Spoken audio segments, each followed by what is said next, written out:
Nagdeklara na ng state of calamity ang ilang local government unit dahil sa epekto ng bagyong Krising at hanging habagat. Kabilang sa mga isinalalim dyan ang Quezon City, Malabon, Kalumpit, Bulacan, pati na po ang lalawigan ng Cavite. Dahil sa pagdeklara ng state of calamity, magagamit na ng mga lokal na pamahalaan ang kanilang calamity funds. May patutupad din ang price freeze sa mga pangunahing bilihin. Inaasahan na rin magdeklara ng state of calamity ang lungsod ng Maynila at Dagupan, Pangasinan matapos itong irekomenda ng kanilang City Disaster Risk Reduction and Management Office. Sa nakalipas na 8 araw, mahigit 1,400,000 Pilipino na ang apektado ng masamang panahon.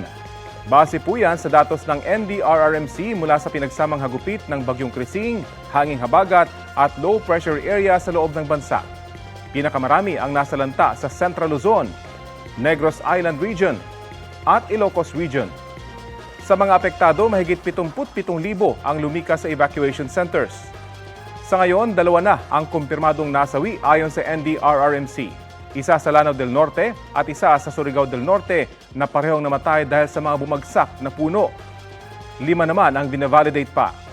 Isa naman ang kumpirmadong sugatan habang may 2 nawawala. Pagdating sa infrastructure, mahigit kalahating bilyong piso na ang halaga ng pinsala.